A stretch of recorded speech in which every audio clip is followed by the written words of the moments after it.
გამარჯობათ მეგობრებო, გავაგრძელოთ ჩვენი საუბარი და კიდევ ერთხელ შევეხმიანოთ ჩვენს სამეცნიერო აკადემიას, მის წევრებს. დღეს შევეხებით მეტად საინტერესო საკითხს და ვინც ამ საკითხს კარგად შეიცნობს, დაეუფლება იმ ცოდნის საწყისებს, რომელი ცოდნაც მეცნიერების დღევანდელ შეხედულობიდან გადის. საკითხი შეეხება უჯრედის აგებულებას. რამდენად მართალია ის, რასაც ჩვენ გვაწვდიან დღევანდელი მეცნიერები, კერძოდ მიკრობიოლოგები. ვიდრე გადავიდოდე იმის განხილვაზე, თუ როგორ გვასწავლიან მეცნიერები ჩვენ უჯრედის აგებულებას და მასში მიმდინარე პროცესებს, მე მინდა გითხრათ ერთი რამ, რომელსაც მე ძალიან ხშირად ვიმეორებ. და ეს კარგად უნდა ჩაიბეჭდოთ გონებაში. თუ გინდათ რომ წინ წაიწიოთ ცოდნაში. ანუ რის თქმა მინდა მე დაიმახსოვრეთ, არსებობს უნივერსალური მატრიცა, რომელსაც შეიძლება ეწოდოს სიცოცხლის მატრიცა. პრინციპი არსად არ იცვლება, იცვლება მხოლოდ გარეგანი დიზაინი და ფუნქციონალური შესაძლებლობები. ამიტომ იმისათვის რომ კარგად შეისწავლოთ საკითხი, აი რაღაც საერთოდ ჯერ კიდევ შეუსწავლელი, ყოველთვის დააკვირდით გზავს საკითხს და მასთან გაატარეთ პარალელები. ეხლა მაგალითს განვიხილავთ ჩვენ და უფრო კარგად გაიგებთ, რა თქმა მინდა. ყველგან და ყველაფერში ერთი სიბრძნედებს. ამიტომაც იძახის თოთატლანტი. მუდრას одна существует во всем. ერთი სიბრძნე არსებობს ყველაფერშიო. აი ეს მუდამ გონებაში გეჭიროთ. რა თქმა მინდა ისიც აი რაღაცა საკითხი შეისწავლეთ რა. აი დაკვირვებებით იმით და ხედავთ რომ აი აქაც ესე მიდის, აი აქაც ესე მიდის.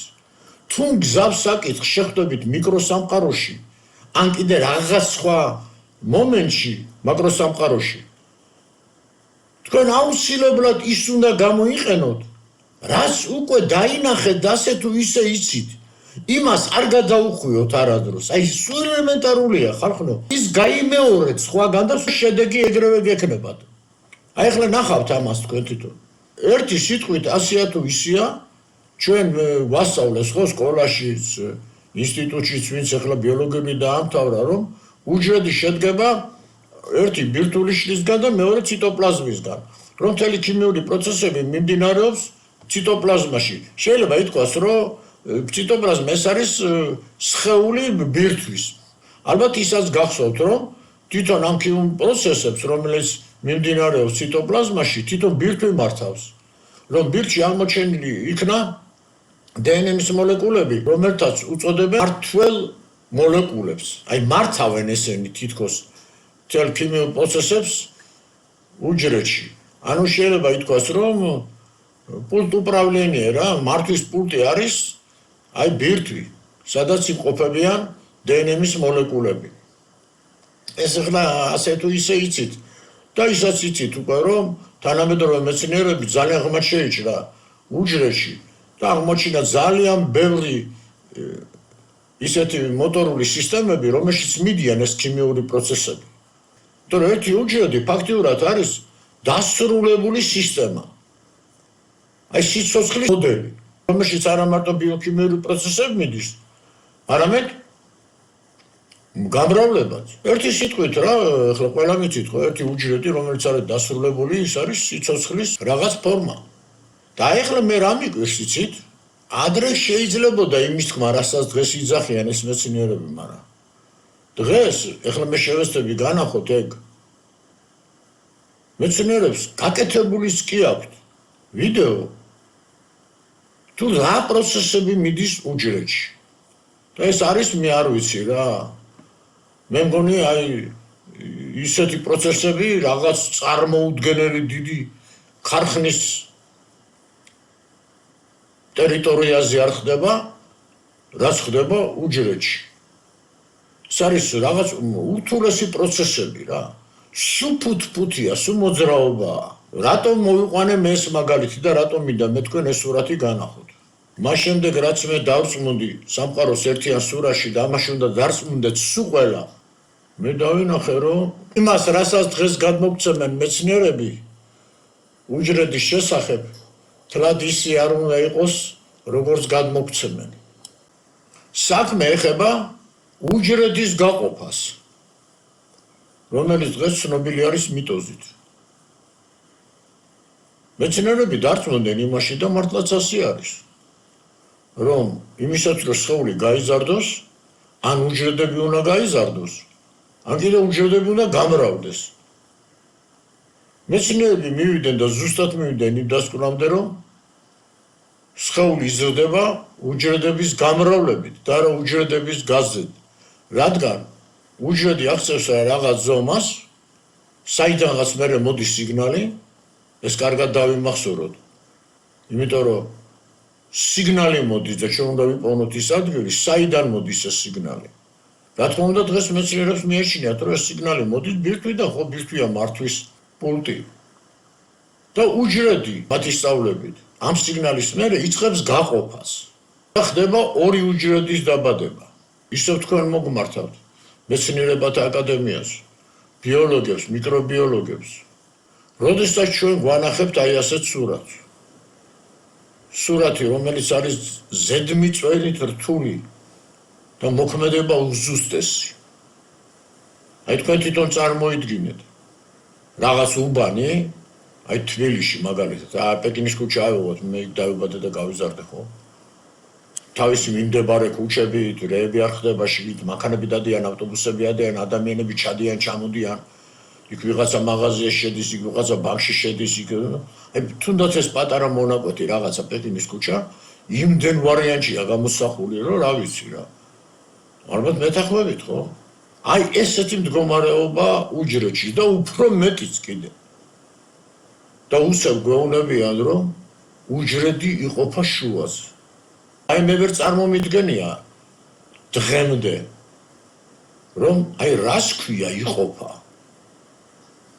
ის რომ სტატიურ მდგომარეობაში იყოს, კიდე რაღაცას ადამიანი დაიჯერებს, ნუ როგორ უნდა დაიჯერო მე არ ვიცი, მაგრამ მაინც დაიჯერებს, მაგრამ ესეთი დინამიური მოქმედებაა შიგნით უჯრედში. რაღაცნაირად აი მაკრატელი რო გიღია და გაგიჭრიათ ის ფურცელი შუაზე და ორი ფურცელი გაგიხდიათ. ეგ არის რა. აი ესეთი მოქმედება იწყება რაღაცნაირად რა.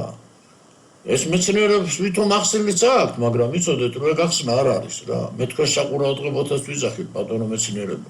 როდესაც მოძრაობა მიდის პეკინის ქუჩაზე, როგორ უნდა გაჭრა ახლა ეს სისტემა ისეთნაირად, რომ ამი არ დაზიანდეს. ისე იყოფა, რომ არაფერი არ ზიანდება. ყველაზე საინტერესო მაინც ის არის, რომ მე მაგალითად ხშირად მინახია, რომ მეცნიერები მიჩნევენ, რომ გაყოფა იწყება პერიფერიებიდან ცენტრისკენ. არ შეიძლება და გაყოფილიყო ცენტრიდან პერიფერიისკენ. ნუ კაი ისე იყოს, როგორც არის, ხო? ესე იგი ციტოპლაზმა მთლიანად გაივლის გაყოფა, ისე რომ არაფერს არ დააზიანებს, ახლა მიწისძვრა რომ მოხდეს და მთელი პეკინის ქუჩა შუაში გასკეთეს, არაფერი არ დაზიანდება. და ბოლოს ბირთვან ხორ მივა მერე არა უჯრედის გაყოფა. ციტოპლაზმას გაივლის, მიადგება ბირთვს, ხო? და მაშინ დნმ-ის მოლეკულაც უნდა გაიყოს, ხო? აი ეს დნმ-ის მოლეკულა როგორ იყოფა, მე მაგალითად წარმოდგენა არ მაქვს, თუმცა მაგაზეც იძახიან, რომ ის ჯაჭვი, რომლებითაც ერთმანეთზე შემოხვეული არის ორი სპირალი, დნმ-ის ორი სპირალი, თითქოს მოეშვებიან ერთმანეთსაგან და ცალკევდებიან. სიმართლე გითხრათ, ესე ყველაფერს იტყვი რა ადამიანი რა. რაღაც ხედავ უჯრედი ერთი რო იყო, ორი ხდება. რატომ არის ასეთი მოდელი შექმნილი? იმიტომ არის ასეთი მოდელი შექმნილი, რომ მეცნიერები არასდროს წინასწარ არ ითვალისწინებენ, ეგ საინტერესოა მართლა რა. სამყაროს ერთიან სურათს. თუ რაღაცა ზუსტად ახსნიან და შედეგს მიიღებენ, მერე იწყებენ ხოლმე, არა ხარ დაკვირვებული, რომ აი ისეთი რამე ხდება, აი ამ მოქმედებაში, აი როგორიც ხდება, მაგალითად იქო, აი მაგალითად იქო. ამის მერე კი ავლებენ პარალელს რაღაც მოვლენებთან, რომელიც უკვე მანამდე ცნობილი იყო. მაგრამ არც ერთ მეცნიერს დღემდე არ გაუკეთებია ის, რომ წინასწარ რამეს ასახსნელად გაეთვალისწინებინა ყოველთვის სამყაროს ერთიანი სურათი. ფაქტიურად, როდესაც უჯრედი იყოფა, ეს პროცესი ძალიან წააგავს გამრავლებას, ხო? იყო ერთი და გახდა ორი, ხო? ხო და გამრავლება, გადახედეთ. დაკავშირებული არის დაბადებასთან, ხო? ხო და პირადად მე ძალიან მაინტერესებს. განა არ შეიძლებოდა ამ პროცესის ახსნა დაბადებით და არა უჯრედის გახლეჩვით. რატომ სურთ მანდამაიც უჯრედების გამრავლება უჯრედების გახლეჩვით? განახილოთ დაბადებით, რომ უჯრედი ბადებს პატარა უჯრედს, რომ მოჩემოდა ყველაფერი შვენივრად. მაგრამ უჯრედის გარდა თქვენ სრულიად სამყაროში ვერ მონახავთ ისეთ პროცესს. აგერ არის პლანეტა დედამიწა, სახეობების მეტი რა არის. რომ რომელიმე სახეობა შუაში იგლიჯებოდეს და ისე მრავლდებოდეს. მეცნიერებმა ძალიან კარგად იციან, რომ ყველა ერთუჯრედიანი ეს არის ერთი დასრულებული ორგანიზმი. და იმ პროცესის გასაправებლად, რაც მათ ახსერეს, უბრალოდ ერთი რამ დაუშვეს რა. რომ თურმე მაკრო სამყაროში სულ სხვა რამეები ხდება და მიკრო სამყაროში სულ სხვა რაღაც ხდება. რაც ეს წარმოუდგენელია. მაკრო სამყარო, გინდა ჩვენი სხეული, ეს არის ერთი უჯრედი აღებული 100 ტრილიონჯერ. ესაა ჩვენი სხეული. 100 ტრილიონი უჯრედების ერთობა ქმნის აი ამ ჩვენს ფორმას. ჩვენ თუ ფაქტიურად ვართ 100 ტრილიონი უჯრედი, სხეულში სხვა პროცესები ხდება, რას ნიშნავს? უჯრედში უნდა ხდებოდეს ის პროცესები, უნდა ხდებოდეს საერთო სხეულში. ამიტომაც აქვს ნათქვამი თოთატლანს. ის რაც ხდება ერთში, ხდება მეორეში, ის რაც ხდება პატარაში, ის ხდება დიდშიც. ეხლა კათამი თუ მრავლდება, იმიტომ რომ კვერცხს ძდებს და წიწილა იჩეკება, რო დავაპატარავთ ეხლა ის კათამი და უჯრედის ზომებზე დავიყვანოთ, მე როგორ დაიბადება, ერთი მაინტერესებს წიწილა. რა კათამი გასყდება შუაზე და ისე გამრავლდება კათმები? მეტიც რატომ არ უყურდებიან მეცნიერები, ესაც არ მომწონს მე რა და არ მესმის. უჯრედს თავისი სიცოცხლის პერიოდი აქვს. დროზე მაქვს ეხლა აქ საუბარი. სიმართლე გითხრათ, რომელი უჯრედი რა დროში იყოფა ეხლა ეგენი მე რაღაცები კი მახსოვდა, მაგრამ აღარ მახსოვს ეხლა ეგენი, მაგრამ არა აქვს მნიშვნელობა. აი დაუშვათ რაღაცა უჯრედი იყოფა 15 წუთში. თუ კიდე 15 წამი აიღეთ, ხალხო არა აქვს მეთქი ამას მნიშვნელობა. ის 15 წუთი იმ უჯრედისთვის შეიძლება იყოს 150 წელი, კაცო. ეს 15 წამი კიდე იმისთვის იყოს 250 წელიწადი. არა აქვს მეთქი ამას მნიშვნელობა. რა პატარა დროს არ უნდა აიღოთ, იმ დროის დაყოფა შეიძლება კიდე მილიონჯერ და მილიონჯერ. ო და ის დრო მილიონჯერ მეტი იქნება ამ დროზე რა. აი ეს კარგად გაიგეთ რა. როცა უჯრედი ჩდება, ეს ავიღოთ საწყის წერტილად. ამის შემდეგ ის გაყოფამდე რაღაც დროს ცხოვრობს. ავიღოთ რომ მისი გაყოფა იწყება 5 წუთის მერე, ხო? ისე მან იცოცხლა ხო 5 წუთი და ამის მერე გაიყო, ხო? ხო და ეხლა ეგ მაინტერესებს მე. თუ 5 წუთის მერე გაიყო და მივიღეთ ორი უჯრედი, ესე იგი ის უჯრედები, რომლებიც გაყოფის შედეგად მივიღეთ, უკვე მათი წლოვანება 5 წუთია, ხო? როცა იყოფა 100 თუ ისეა, ხნიერია, ხო უკვე უჯრედი. ხო და ხნიერი უჯრედის გაყოფით ორი ახალგაზრდა უჯრედი როგორ იბადება მაშინ? და მე ვიცი რომ აი მიკრობიოლოგები სულ ამას იძახიან ხოლმე რა, რომ აი უჯრედი იყოფა და მდგება რაღაცა დრო, რომ მე ის უჯრედი აღარ იყოფა და კვდება. აი მაგალითად ერთი უჯრედიო შეიძლება გაიყოსო რამდენჯერმე. ხო და ეხლა შეხედეთ ამას, აი უყურე დააკვირდით ეხლა მომენტს. აი დავხატე უჯრედი. დავაწეროთ მაგას მაგალითად X უჯრედი. კი ბატონო. ეხლა ეს უჯრედი რაღაცა დროის შემდეგ გაიყო. დავაწეროთ გაყოფილ უჯრედებს X1 და X2. და რა გამოვიდა? ის უჯრედი, რომელიც გაიყო, ხო აღარ არსებობს. აღარ აუჯრედი იყოფა, ის აღარ არსებობს და ეს იგი გამოდის რომ ასეთ შემთხვევაში ყველა უჯრედი ერთხელ იყოფა. პლანეტაზე თქვენ ვერ ნახავთ გამრავლების იმ პროცესს, რასაც გადმოგცემენ უჯრედის შემთხვევაში მეცნიერები. და მე ერთხელ საუბარი მქონდა, მითხრეს რომ არსებობენ და მე ვიცი რომ არსებობენ ტყელიჭიები და ისინი, რომელიც რამდენ ნაწილად არ უნდა დაკუწო, ისევ განვითარდებიან აი ტყელიჭიები. მაგას ქვია რეგენერაცია. ხო და ახლა რაზე მოვყევი მე ეს ყველაფერი? რომ ჩვენ ყოველთვის უნდა ვეძებოთ ისეთი პროცესები, რომელიც არ გაგვიყვანს სამყაროს ერთიანი სურათიდან. სამყაროს ერთიანი სურათი კი, რასაც ჩვენ უჯრედის შემთხვევაში ვლაპარაკობთ, არის დაბადება.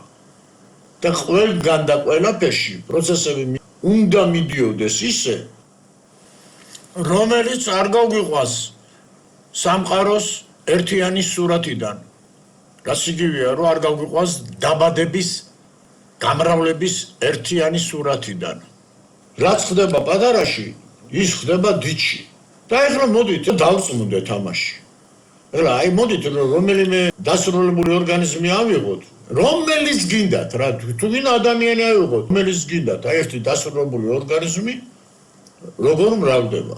მე მაგალითად სიმართლე გითხრათ რაღაცნაირად ყოველთვის მომწონს აი ესეთი საკითხები და კიდევ სხვა საკითხები განვიხილო ხოლმე ქათმის ორგანიზმს. და ყველამ კარგად ვიცით ეს და იმიტომ რა, რომ იმისათვის რომ ქათამი გამრავლდეს, ის დებს კვერცხს. ეხლა კარგად დაუკვირდით, რასაც ვიტყვი მე, აი ეს ყველაფერი კარგად ჩაიბეჭდეთ გონებაში. ადრეს მოდი ერთი კვერცხი დავადებინოთ, ეხლა ნუ შევაწუხებთ ქათამს რა. დადო ერთი კვერცხი, მისგან გამოიჩეკა წიწილა. ეს წიწილა იზრდება. გავა დრო და ის დედა ქათამი კიდე დადებს კვერცხს და კიდე გამოიჩეკება წიწილა. ახლა ის წიწილა იზრდება, ხო? ასე იზრდებიან, მაგრამ დედა ქათამი, აი პირველი ქათამი რო ვთქვათ, აგრძელებს კვერცხების დადებას.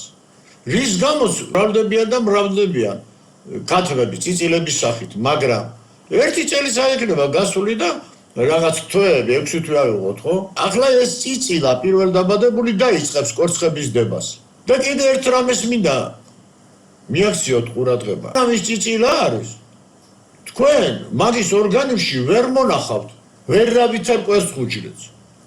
მაგრამ ქათმისთვის დგება ისეთი დრო, როცა გაჩნდება მასში კვერცხები.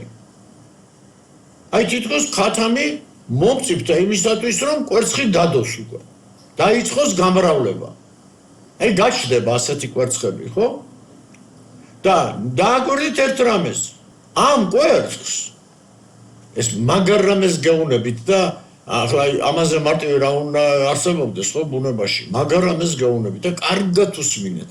მალე მიხვდებით თუ რატომ ვამბობ ასეთ მარტივ რამეს. გაჩნდება თუ არა კვერცხი და მომზადება თუ არა დაბადებისთვის, იმიტომ რომ გამოვიდეს ის სივრციდან გარეთ. კვერცხს არ აქვს ის ენერგია, რომ გამოგლიჯოს ახლა ქათმის სხეული და ისე გამოვიდეს გარეთ. ამას მიაქციეთ რატო ვიძახი ამას ყურადღებას. არამედ სივრცესა და იმ ადგილს შორის, სადაც ეს კვერცხი მომწიფდა, გვირაბი იხსნება. რაღაცა გვირაბი. და ეს კვერცხი ამ გვირაბში მოსრიალებს და დადებს კვერცხს, დაგვინახია რა. და გამოვა ეს კვერცხი იქიდან მინიმალური ენერგიით, ესე ვთქვათ, გამოსრიალდება იქიდან და დადებული არის კვერცხი. ნუ ხარ გავაგრძელეთ ახლა წიწილა როგორ გამოიჩეკება. კვერცხის დაბადებით დავამთავროთ ეს პროცესი, ხო? აი მე მინდა გითხრათ, რომ ეს არ უნდა შეიცვალოს არსად. ხო და ის რაც მე მოვყევი, თუ ამ პროცესს ყველაფერს მიუსადაგებთ, თქვენ ნახავთ, რომ პროცესები ბევრად უფრო გამარტივდება, ვიდრე ის პროცესები, რასაც აღწერენ მეცნიერები, როცა განიხილავენ უჯრედის ორად გაყოფას. ეს ბევრად უფრო რთული პროცესია. მე გეტყვით, რომ არ არის სრულყოფილი ახსნილი. ნამდვილად არ არის, იმიტომ რომ ვერც ახსნია. და დღესაც მიკვირს, ახლა მე რასაც ვილაპარაკებ, რატო არ ურჩევნიათ ეს პროცესი მართლა წარმოუდგენელია რა. ანუ რა ყველა არ თქვი მე ის ხალხნო ცილის შემთხვევაში რომ როცა ციცილა პატარა არის მაშინ არავითარი კვესხურჯედები არ ჩანს იზრდება ციცილა და უკვე რომ მიაღწევს ქათმის წლოვნებას ჩდება კვესხურჯედები მის შიგნით და იმ კვესხურჯედების დაბადებას ისხებს შუაში კი არ იხლიჩება და ორ წიწილად კი არ გადაიქცევა დააბადებს კვერს საიდანაც ციცილა გამოიჩეკება ეხლა ის გააგრძელებს მე და სანამ ის აგრძელებს არა ეს ქათამი კიდე დებს და დებს კვერს ხო მოდი ეხლა იქ კიდე რაც უკვე მეორედ ვთქვი ჩვენ მივსადაგოთ უჯრედს რა აი დაიბადა უჯრედი თქვათ ესე რა ის უჯრედის ხომ იზრდება და ეს მეცნიერებაც იციან რაც არ უნდა ათვალიეროთ თქვენ უჯრედი თქვენ ბირთვისა და ციტოპლაზმის გარდა ვერაფერს ვერ დაინახავთ იქ რა მაგრამ უჯრედისთვისაც დგება დრო როდესაც უჯრედში იბადება ბირთვაკი აი ამას რო ვერ ხედავდნენ მეცნიერები კიდე არაფერს არ იტყოდა კაცი ხო ბირთვაკი იბადება ის ბირთვაკი თამაშობს სწორედ იმ კვერცხურჯედის როლს საიდანაც მომავალი უჯრედი დაიბადება და ისევე როგორც ქათმის დროს გაჩნდება თუ არა ბირთვაკი მოშუშტება თუ არა ის ბირთვში ბირთვსა და ციტოპლაზმას შორის იღება გვირაბი ზუსტად ისე როგორც ქათმის შემთხვევაში და ეს კვერცხურჯედი ანუ ეს ბირთვაკია არა მოედინება ამ გვირაბში და შემოდის ციტოპლაზმაში სადაც იქ აგრძელებს განვითარებას და ძირითად დედა უჯრედს გამოეყოფა ეს გამოეყოფა შვილი და არა თითონის გაიხლიჩება ორად და ამიტომაც არის რომ ატყვილებთ მაგათ ეთყობა მიკროსკოპი რომ როცა ხედავენ გაიგე რომ უკვე ორი ხდება რა მიეწერენ ამას თითქოს ის რაღაცები გადალაგდება ისე რომ ის უნდა გაიხლიჩო შუაზე ეხლა ბებერი უჯრედის გახლეჩვით ორი ახალგაზრდა უჯრედი როგორ მიიღება არა ბატონო ეს უჯრედი ბადებს ახლა ის უჯრედი დაიწყებს განვითარებას და ის გახდება შემდეგი თაობების დედა მაგრამ ვიდრე გაიზრდება ეს უჯრედი კვლავ აგრძელებს ბირთვაკების დაბადებას ანუ დედა უჯრედი კაი ხნის განმავლობაში ცხოვრობს კი არ იყოფიან ეს უჯრედები არამედ დაბადების პროცესი მიდის რა ვიცი რთულია ეხლა ეს რო გაიგოს ადამიანმა ერთ რამეს გეტყვით თუ მიკრობიოლოგთან მოგიხდათ საუბარი შეეკითხეთ ასეთი რამ რას მე შევეკითხე მიკრობიოლოგებს როდესაც უნივერსიტეტში შევხვდით ერთმანეთს და ის შევეკითხე თუ არა მე უკვე აღარ მისმენდნენ დაერივნენ ერთმანეთს რა ნუ იქ ისეთი ამბავი ატყდა ხა მაგას ნუ მომაყოლებ აი ესევე დამთავრდება მასთან საუბარი რა რაც უნდა დიდი რანგის მიკრობიოლოგი იყოს თქვენ შეეკითხეთ ესეთი რამ როცა უჯრედს აკვირდებით აი ახალგაზრდა უჯრედს ყოველთვის არის მასში ბირთვაკი ისინი ნამდვილად გეტყვიან რომ არა ბირთვაკი რაღაც ეტაპზე იბადება ხო და უთხარით და როცა მე თქვენ მეუბნებით იმას რომ უჯრედი იყოფა ასე მექანიკურ გაყოფასთან არის თან ლაპარაკი ხალხო აი იყოფა ეს ორ ნაწილად შეეკითხეთ აი ეს ბირთვაკი რომელიც დაიბადა და როდესაც ბირთვი დაიწყებს გაყოფას ბირთვაკი სად მიდის რომელ ბირთვში დარჩება ის ბირთვიც ხო იყოფა რა ძირითადი აი ეს ბირთვაკი რომ ერჩება და მე გეტყვით იქ ერთ-ერთმა თქვა რომ ბირთვაკის იყოფაო მეორეს აღარ მოეწონა ესა და თქვა რომ არა მაგ დროს ბირთვაკიო საერთოდ კრებაო წარმოგიდგენთ ეს დრამები როგორ უნდა თქვა მეცნიერები ერქვათ რა და პროფესორები რა იმან ხო საერთოდ არ ვიცი რა დააგვირგვინ რას ქვია კრება რა ისთვის გაჩა რომ გაქრეს მე ბირთვაკია თუ კისაა ვერ გავიგე აი ესე მოეკეცი და ვერ გახსენებთ მაგაზე პასუხს რა ერთი რამ ამ საკითხთან დაკავშირებით რას მაკვირებს დღემდე ეს არის რატომ არ შეეხო ამ საკითხს პეტრე გარიაევი ეგ არის აი ჩემი უსაყვარლესი მეცნიერი მაგას მე ვეძახი ნიკოლა ტესლას მიკრობიოლოგიაში ჩვენ მასზე ვილაპარაკებთ და რა აღმოჩენებია მე თქვენ მაგას დეტალურად მოგიყვებით. როგორც ნახეთ, დასრულებულ სისტემებში, გინდა მაკროსისტემა იყოს, გინდა მიკროსისტემა იყოს, ერთნაირი პროცესი მიმდინარეობს. აი ნახეთ ხომ, უჯრედშიც უნდა მიმდინარეობს ზუსტად ისეთი პროცესი, როგორც სხეულში.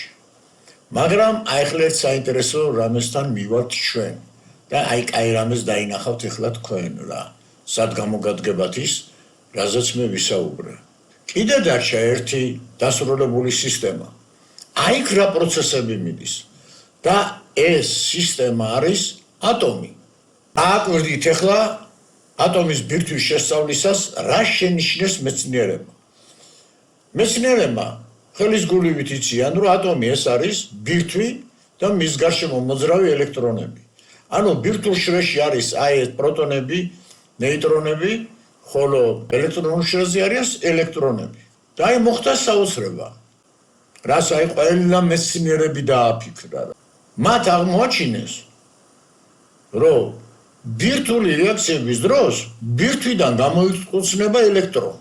რა არის საკვირველი? ელექტრონი ბირთვში არ არის. და უსწრებ რაღაცის გამო ელექტრონი იბადება ბირთვიდან. ყوار ეხლა შესასწავლი რა უნდა ელექტრონს ბირთვში და ისეთი კარგი და ლამაზი თეორია შექმნეს, ისეთი კაი აღმოჩენა გააკეთეს მეცნიერებმა, რომ მეც მიყვარს რა, აი გაკეთებული არის ულამაზესი აღმოჩენა.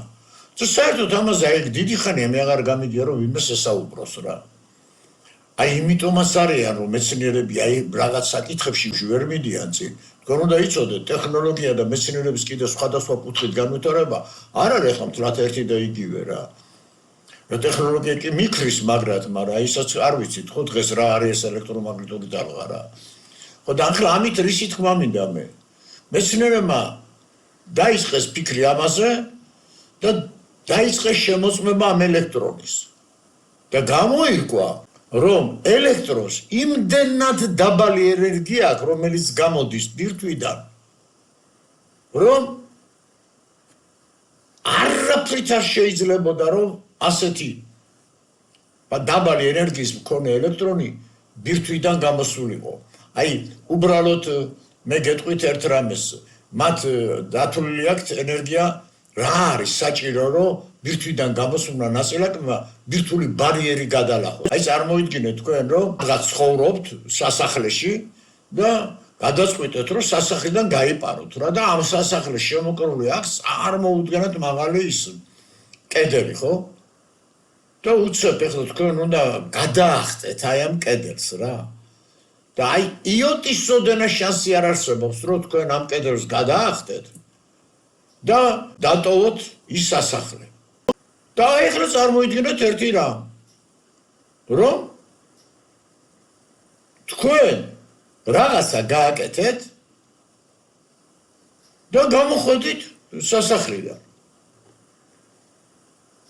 აი ერთადერთი რასაც თქვენ გააკეთებდით ამ მომენტში არის ის, რომ თქვენ უბრალოდ აი ამ სასახლის და ამ გალავნის ჭიშკარი იპოვნეთ, რომელსაც ვერ პოულობდნენ, ესე ვთქვათ, პორტალი რა. და გააღეთ ის ჭიშკარი და გამოხედით რა გარეთ რა, სხვა არაფერი რა. და აი ესე მუშაობს იქაც ელექტრონი.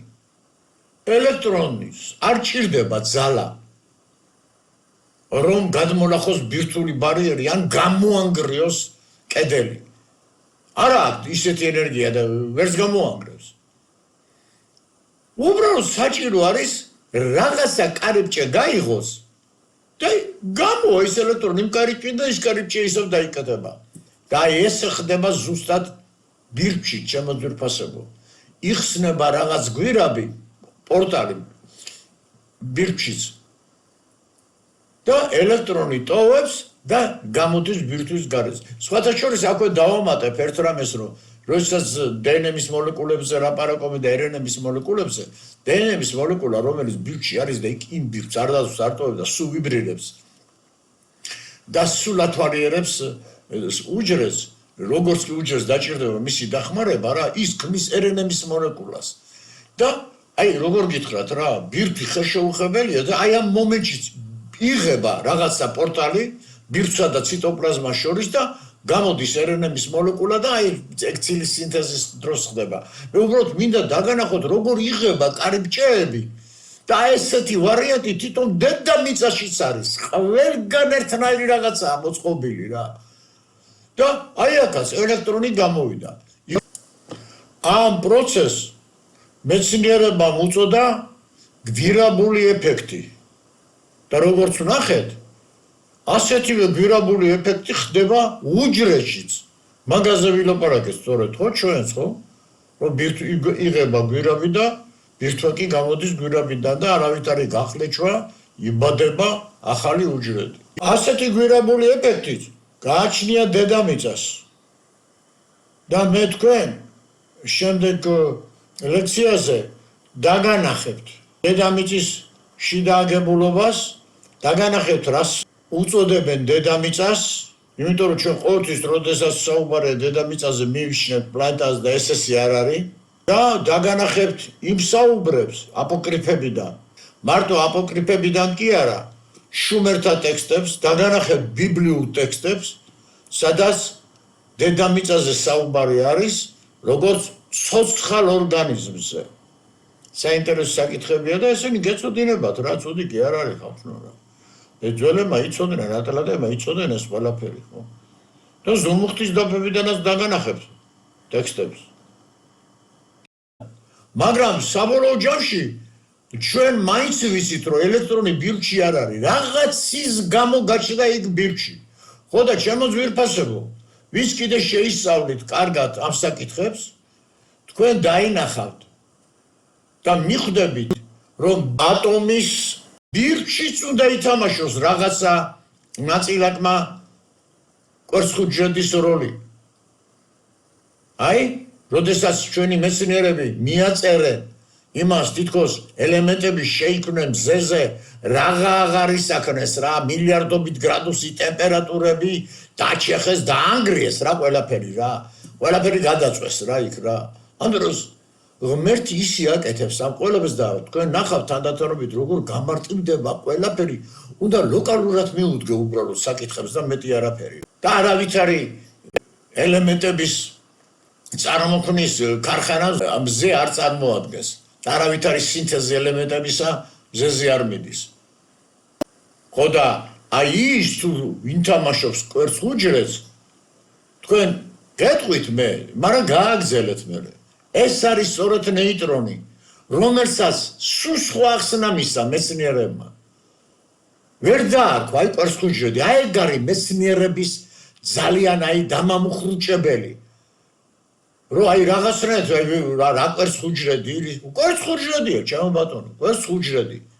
ნეიტრონი რაღაცის გამო იშლება პროტონად და ელექტრონად, პროტონი რჩება ბირთვში და ელექტრონი გამოდის გარეთ. დარჩება თუ არა პროტონი ბირთვში, პროტონების რაოდენობა გაიზრდება და თვითონ ნივთიერება შეიცვლება. აჰა ბატონო, არაფერი სხვა არ მოხდა, არავითარი თერმობირთვული სინთეზები და არაფერი ის. ერთი სიტყვით მე მინდა გითხრათ, რომ თერმობირთვული სინთეზი ეხლა რაღაცას დაგანახებთ რა. ეს იგივე არის, გინდა ხო მაგალითად ენერგია რა. და იცი რომ აი ამ სეიფში არის ეს ენერგია რა. აი იცი რომ $2 მილიონი ამ სეიფში რა. მიხვდით? და მიდიან ხო გინახეთ ფილმებშიც არა, რას არ მოიტანენ, რას არ თხრიან იმას გაზი მოაქვთ, ჭრიან, ეთერი ამბავი გაუდით იქ არა. ոնց ის აიღონ, იმიტომ რომ იციან, ამათაც ხო ხარჯი აქვს, ეხლა რამდენი რაღაცები იყიდეს ხო? ხო, მაგრამ იციან რომ იქ მილიონობით ფულია და ეს ხარჯი აუნაზღაურებს. ანუ აქედანაც ხარჯავენ ენერგიას, მაგრამ ურჩევნიათ რომ დახარჯონ ენერგია რაღაც ერთეული, ეგ მაგალითად 10 ერთეული რომ მე 100 ერთეული მიიღონ რა. როცა პატრონი როცა მივა სეიფთან არა, კოდს აკრიფავს. ჩვეულებრივად გააღებს იმას, პორტალს, კარიბჭეს და გამოიღებს იქიდან რამდენიც უნდა ფული ისევ დაკეტავს რა. აი აქ არის შეცდომა. ჩვენ თერმობირთვული რეაქციას, რომელზეც ახლა ცდილობენ და ვერ აკეთებენ, ეგ იგივეა, რომ კარები უკუღმა გააღო რა. ანუ ესე იგი დაანგრიო და ისე გააღო, ან გასაღები თუ დაკარგი არა. თორე თუ გასაღებს მოარგებ და იქ გეცოდინება ან კოდი დაკეტილი, უბრალოდ იმ კოდს გამოიყენებ, ან გასაღებს ხანერად გადაატრიალებ და ყველაფერი მინიმალური ენერგიით შეიძლება რომ გაკეთდეს. ხო და აი ეხლა ჩემო ძვირფასებო, მე პატარა რამე არ მეთქვია რა და ეხლა არ ვიცი მიაქციეთ თუ არა ყურადღება. ნეიტრონი იშლება პროტონად და ელექტრონად და თქვენ თვალწინ მოხდება ერთი ელემენტი როგორ გარდაისახება სხვა ელემენტში. აი წარმოიდგინეთ ერთი რამე რა. აი მიდით მენდელევის პერიოდულ სისტემასთან და დააკვირდით ოქროს მარცხნივ რა ელემენტი დგას. მე აღარ მახსოვს სიმართლე გითხრა, მაგრამ არა აქვს მნიშვნელობა უნდა. რა ელემენტი დგას. თქვენ დაინახავთ აი მენდელევის პერიოდულ სისტემას, აი უყურეთ და თქვენ თვითონ დაინახავთ რომ რაღაც ელემენტი დგას. იმ ელემენტის ბირთვებში თქვენ დაინახავთ ნეიტრონებს. მიხვდით? წარმოიდგინეთ რომ ერთი ნეიტრონი იქ დაიშალოს. ხო დარჩება ერთი პროტონი ბირთვში და ელექტრონი გამოვა გარეთ. აიწევს თუ არა პროტონების რაოდენობა იქ ერთით ხო გაიზარდა. ესე იგი მან უნდა გადაინაცვლოს ერთით მარჟვნი და მარჟვნი ხო ოქრო ეწერება. აი თქვენ დაინახავთ რომ აი ეს ელემენტი ოქროდ გადაიქცევა. მაშ რა გჭებათ? აბა იფიქრეთ ახლა უჩემოთ რა და თქვენ გახდებით დიდი ალქიმიკოსები. გეცოდინებათ ალქიმიური ცოდნა რაზე გადის, აი რაზე. და დახვეწეთ ახლა რა ეს ყველაფერი რა იმუშავეთ დააკვირდით რა. ცოდნა შეიძინეთ, ცოდნა. ახლა დადგა შეკითხვების დრო. მინდა რომ ვიდრე დავამთავრებ ლექციას, დავტოვო შეკითხვები, როგორც მეცნიერებათა აკადემიის გასაგონად, ასევე ჩემი მსმენელის გასაგონადაც. და რა მე თქვენ ერთ პატარა რაღაცას გეტყვით. როდესაც ქალი იწყებს შობიარობას, და იცით თქვენ ხო, იქაც ესეთივე სიტუაციაა, რა გვირაბი უნდა გაიხსნას და ბავშვი წამოვა ამ გვირაბში და დაიბადება. მაგრამ ვიდრე ის გაიხსნება და ბავშვი დაიბადება, მოდის სიგნალი, რომ ეს პროცესი დაიწყოს. და მე მოკლედ გეტყვით, ეგ სიგნალი მოდის ჰიპოფიზიდან. რატომ როგორ ისთვის ძალიან შორს წაგვიყვას რა. ხა მე პარალელი მინდა გავალო და იმიტომ წვითავ აქ უკვე საუბარს. აი ხა დააკვირდით ერთ რამეს, ადრე ეგონათ, რომ აუცილებელი პირობა იყო, რომ ბირთვი გაყოფილიყო, ეგენი ხო გაყოფაზე საუბრობენ. არა ჩვენ დაბადებაზე ხო? ამჯერად როგორც გვინდა ისე იყოს რა. გაყოფაზე ხო საუბრობენ. დაინახეს მეცნიერებმა, რომ ბირთვი აღწევს რაღაც ზომას და იყოფა. და ადრე მიაწერეს მაგას, რომ აუცილებელია ზომა მივიდეს რაღაც ნიშნამდე და მერე იყოფა ბირთვი. შემდეგ გავიდა დრო და ერთ-ერთმა ახალგაზრდა მეცნიერმა აღარ მახსოვს მილერი იყო თუ ნუ აღარ მახსოვს რა. ხო, დააკვირდა ამ პროცესს და რაღაცამ შეაწუხა აქ რა. ან რაღაც დეტალებმა რა და ისევ გააგზელა უკვე კაი ხელსაწყოებით ცდები.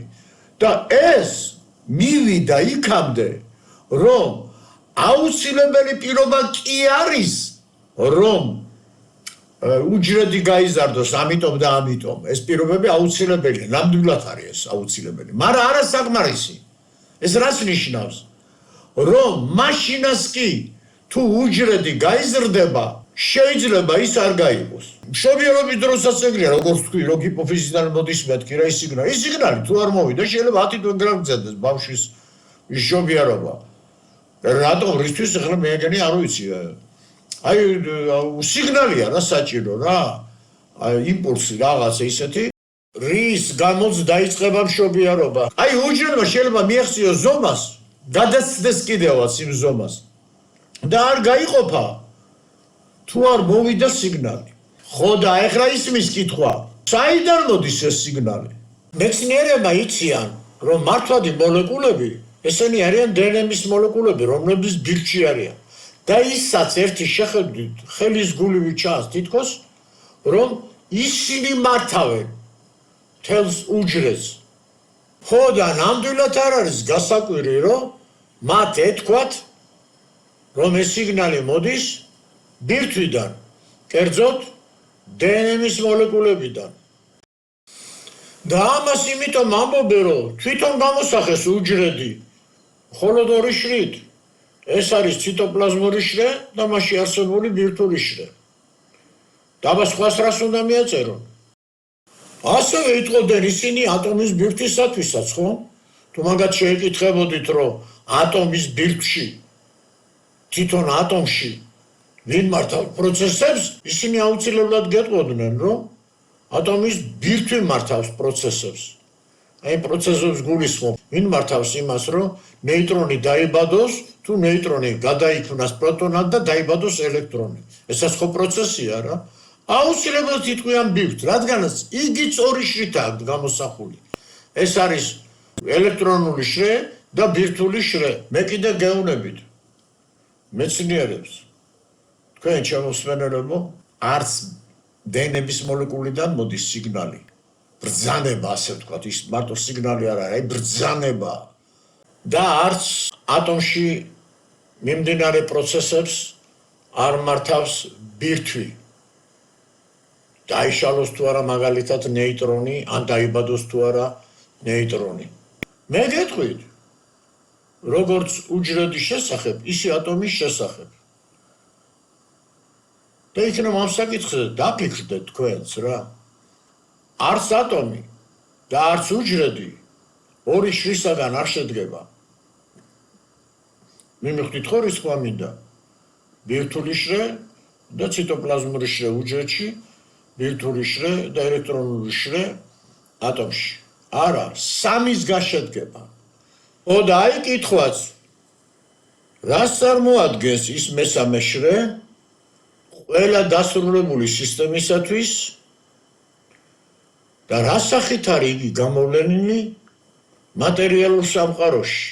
აი ვინც ამაზე გასცემს პასუხს, მეცნიერებიდან. ბევრმა ჩემმა მოწაფემ ეგ უკვე იცის. ნამდვილად თვითონ მოითხოვენ მე მეცნიერები რელიგიისა და მეცნიერების გაერთიანებას. და კიდევ ერთი შეკითხვა. აი ამას ვინც ლამაზად იტყვის და დაამუშავებს, აი მართლა უკვე შემიძლია ვთქვა, რომ ამ ჩემ ლექციებს ფუჭად არ ჩაულია, რომ არიან ადამიანები, რომლებმაც მიიღეს ცოდნა, შეიძინეს ცოდნა. და მე თქვენს გაიზრდები და მიხვდებით, რომ არც ისე ადვილია ცოდნის შეძენა. და რამე შეგეკითხოთ. ეს შეეხება როგორც მეცნიერებათა აკადემიის წევრებს, ასე ჩემს მენერცაც. ხო და ეხლა რაზეც მე ვილაპარაკებ? ანუ შეკითხვის არსს. რა მინდა გითხრათ? ჩვენ შევეხეთ საკითხს, სადაც ჩვენ, პირადად მე, უარყოფ იმას, რომ უჯრედი არ უნდა იყოფოდეს. უჯრედშიც უნდა მიდიოდეს ის პროცესი, რაც მიდის ყველგან და ყველაფერში, ანუ დაბადების პროცესი. მორჩა. და ამით ჩვენ ანულირება გავუკეთეთ იმას, რომ რაღაც უჯრედი არ იყოფა, არავითარი დნმ-ის მოლეკულას არ გაიყოფა. ესე ადვილად დნმ-ის მოლეკულა, აი ნამდვილად არ გაიყოფა. და რას გულისხმობ? ეხლა მე კარგად მომისმინეთ. მეცნიერებმა ძალიან კარგად იციან, როგორ იქმნება რნმ-ის მოლეკულა. რიბონუკლეინის მჟავა. და მას ქმნის თვითონ დნმ. დნმ არის ერთ-ერთი მოლეკულა, ადრე სხვანაირად ეგონათ, რომელიც არასდროს არ ტოვებს ბირთვს. რნმ-ის მოლეკულა, რომელიც ეგონათ, რომ მხოლოდ ისაც ბირთვშია. იმიტომ დააქვეს ნუკლეინის მჟავები. ეს მჟავები არც არ ეგონათ ადრე. გამოირკვა, რომ რნმ-ის მოლეკულა აღმოჩენილი იქნა ციტოპლაზმაში. არ იცოდნენ რა უნდა ციტოპლაზმაში მას და გამოირკვა, რომ რნმ-ის მოლეკულა არის ის მოლეკულა, რომელიც ძირითად ფუნქციას ასრულებს ცილის სინთეზში. ის მართლაც არის ბირთვში, მაგრამ დგება ჟამი, როდესაც ის ბრძანებას იღებს, რომ შეასრულოს ცილის სინთეზი. ის ტოვებს ბირთვს. აი როგორც ვილაპარაკეთ, იხსნება რაღაც გვირაბი ბირთვში და გადადის ციტოპლაზმაში. და იქ იწყებს უკვე ცილის სინთეზს. ანუ ის არის როგორც ბირთვში, ისევე არის ციტოპლაზმაშიც. ხოლო აი დნმ მარტო ბირთვშია. უკლეოდ ნიშნავს ბირთვს და ბირთვის მჟავებს ეძახიან მაგას. მაგრამ მე მინდა გითხრათ და ეს იცოდეთ რა. საერთოდ უჯრედთან დაკავშირებით ისე მიდის საუბარი, რომ აი დნმ-ის მოლეკულის შესახებ ყველაფერი იცის. აი გაგონილი მაინც აქვს ყველას. მაგრამ მე მინდა გითხრათ, რომ როგორც მე ვფიქრობ რა, მეცნიერებმა არ იცის დნმ-ის მოლეკულა როგორ შეიქმნა.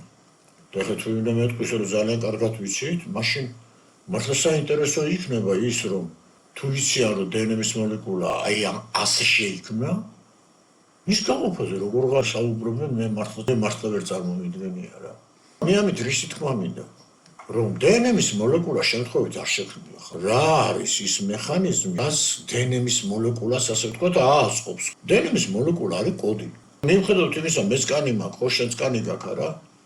კოდი მაინც სხვადასხვა იქნება.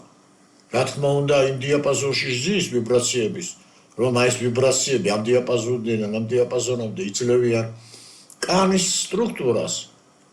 მაგრამ იმ სტრუქტურაში ერთი რაღაცაც რომ პატარა შეცვალო, ეს უკვე ის აღარ არის რა. ერთ რამეს გეტყვით. აი დნმ-ის მოლეკულას, აი როგორც ნაძვის ხეს მაგალითად, აი მოაცილოთ სათამაშოები, იცოდეთ სად რა სათამაშოა, მოაცილოთ სათამაშოები და მოიხედოთ უკან და ისევ ის სათამაშოები იყოს აწყობილი.